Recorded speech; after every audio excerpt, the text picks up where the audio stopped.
Here's 8-3 day 1. I'll get a label on there for day 1. We'll be doing applications of the law of sines and the law of cosines. We'll be pretty specific in this section that we'll kind of do one type of application that we'll call directional bearings. They're kind of navigation type of situations with sea travel and air travel as terms of direction that a ship or plane is going, or a distance, or that kind of thing. Now to do it, we got to cover here about how directional bearings work. The angle, so that's another really good point there. When I say the term a bearing, that's measured in terms of an angle, okay? It's measured clockwise from north. There's kind of two different ways to do it, and these first two slides will kind of take you through both. Okay, so we'll dive right down to an example. I start with sketching this, and then I always put the reference to north. You could put, you don't need to, but if you wanted to put south, east, and west, those I don't think you need to label, but you can. You rotate clockwise, and that's the direction that you're facing. The bearing tells you how many degrees to turn. So if I go to 50 degrees, that is saying I am going this way, assuming that angle is 50 degrees, okay? You always face north, you always turn clockwise, okay? The angle just tells you how much should I turn. Let's do part B.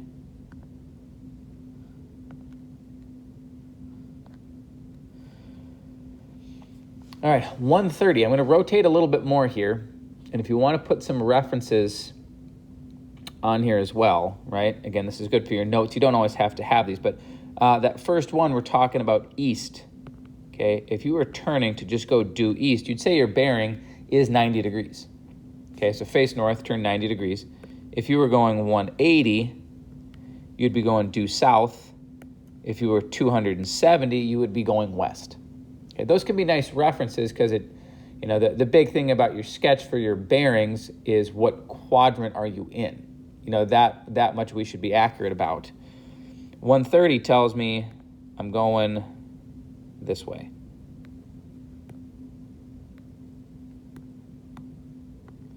I'll label that 130 degrees, okay?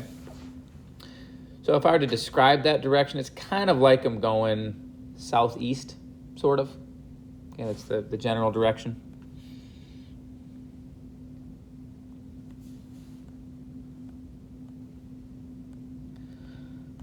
One more, we'll sketch the bearing of 330.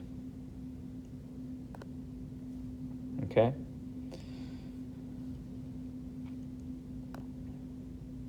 Would be headed off that way so that angle is 330. Okay. It was over 270, less than 360. So in terms of quadrants, I put it up there in quadrant number 2. Okay, which kind of tells me that I'm going, basically north and west is the direction I'm headed.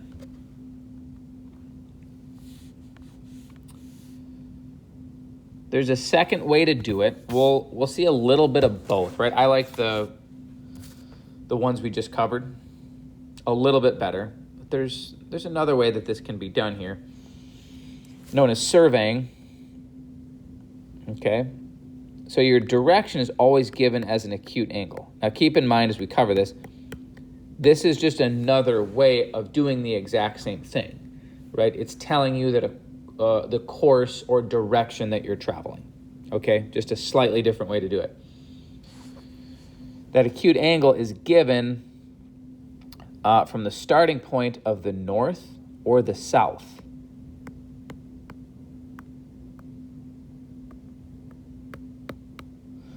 And then it gives you the direction to go towards the east or west, okay? So I'm looking at part A here. This part right here where it says N, is always going to say N or S. So usually we face north, but you'll see in part B, this would give us the option that we could say our starting reference point is south, okay? The number given right after that tells you how many degrees to turn, right? But now, okay, so I'm facing north and it says turn 50 degrees. And I'm thinking, okay, which way? Do you want me to turn towards the east? Or do you want me to turn towards the west? Okay, that's what the second letter does, is tells you which way. So that's basically saying face north and then turn 50 degrees to the west, which would mean you are right there.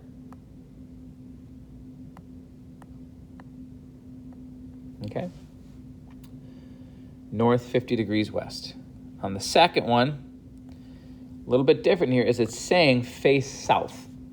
Okay, now just for reference points, I'll label all 4 of these. Face south, so I'm looking this way, turn 20 degrees to the east. So here I am. East is over here. West is over here, so I need to turn that way just a little bit.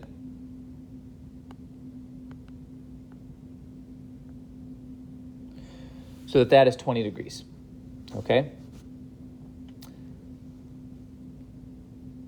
Basically, that surveying method allows you to use the north or the south as your reference point, and then you don't have to always turn clockwise. It could tell you, you could go to the east or to the west.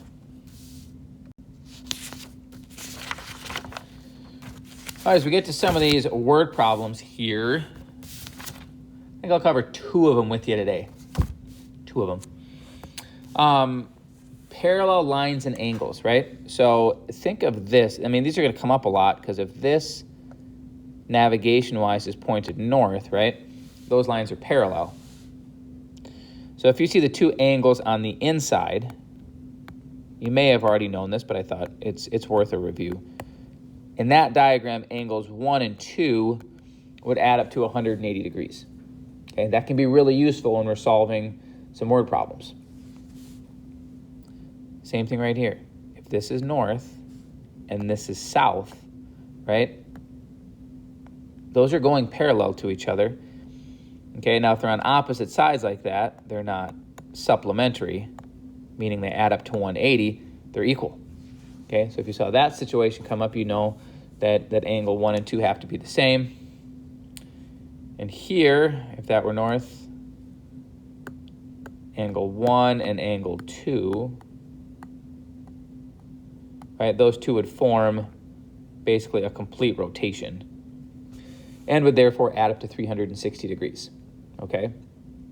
If you struggle to get the word problem set up, it's probably that one of those 3 things is going on and you've got like an angle or something like that that you could find but you haven't found yet, okay? That's something to keep in mind.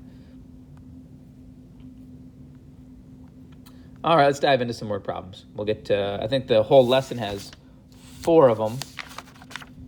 We'll do 2 in day 1, and then we'll take a peek at 2 in day 2. All right, most of these, not all of them, have a diagram that you need to draw with it. So here is ship A. And I really like to take my time to draw a good diagram. Okay, now every time I draw the location of the ship, right, I always add with it a reference to north, okay? Ship A spots ship B on a bearing of 84 degrees, okay? That would be this way, right? Not quite 90.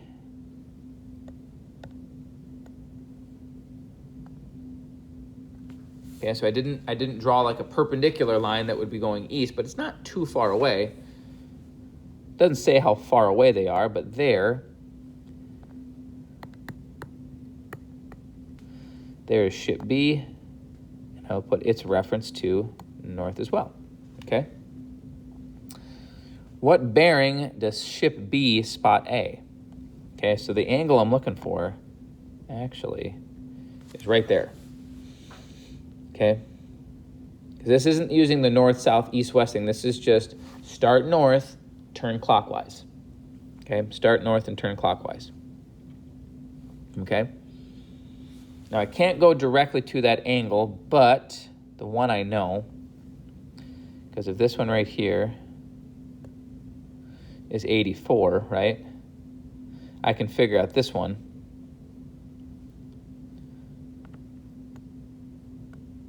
This is the first concept on the previous slide. This one has to be 180 minus 84, which would be 96. Okay?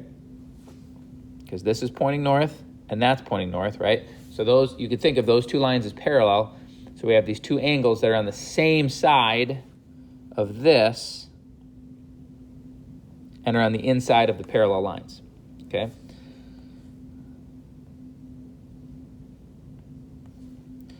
And now I'm good to go, because if I'm looking for this bearing, that would be 360 the entire way around the revolution of a circle, minus the 96 I already found, which would give me my final answer of 264. Okay? 264, which does make sense, right? It's if a ship B is looking to A, right? They are looking almost directly to the west, right? In this case, to their left. Not quite, but almost to entirely, okay? As far as the angle that I marked in red, right, I was expecting something significantly over 180, perhaps close to 270, and that's what I got.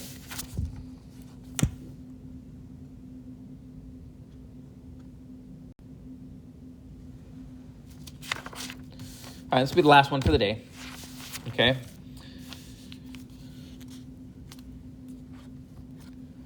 A ship proceeds on a course of 300 degrees for 2 hours, okay? Now, I'm just going to say miles. I'm not going to get too fancy with all this, like, nautical mile stuff. We'll just say went 2 hours at a speed of 15 knots. We'll say that the ship went 30 miles. So here it is.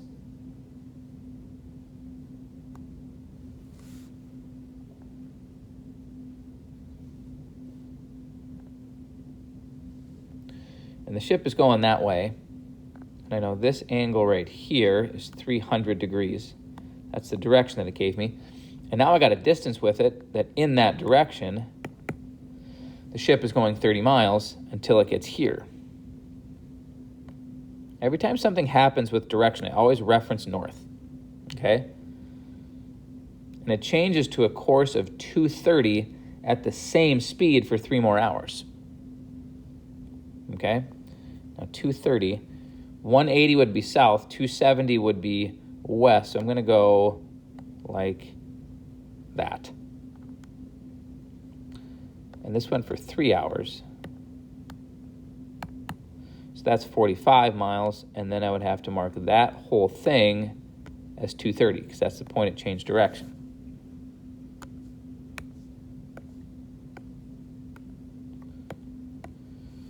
How far to the nearest tenth is the ship from its starting point? That's that dashed line labeled with X, okay? The dashed line labeled with X. When you get to this point, we're looking for a side length. Go back to what we know how to do, right? The law of sines and the law of cosines. Those are our two options as far as how to do this. I've got two sides, okay? Now, right off the bat, if I have two sides, I'm kind of leaning towards the law of cosines. Really, all I need to pull that off is this, right?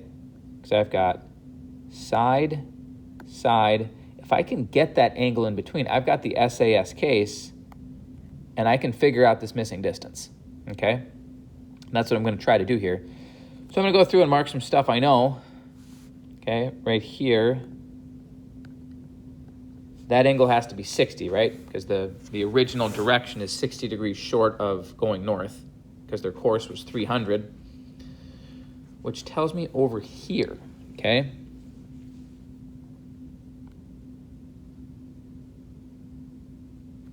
That component of the 230 is 120, okay? Because that's really what I need now is to see I've got this direction of 230 degrees, but it's kind of split up with part of it is inside my triangle, part of it is outside my triangle. I need the component that's inside the triangle, okay? But 120 and the angle that I marked as 60, those two have to add up to 180 degrees, okay? And this is very helpful because now it tells me if I wanted to focus on right here, right? That has got to be 110, okay? So basically the split between those two parts, right, the one that's marked in red and the one that's marked in blue is 120 and 110, okay? And that was really starting with the fact that I figured out this angle over here was 60. That was the key. But now we're in great shape because this just turned into a side angle side case.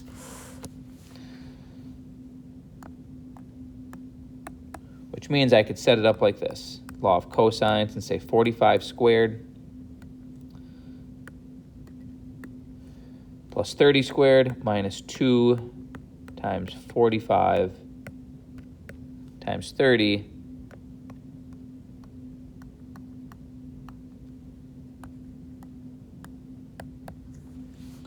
times the cosine of 110.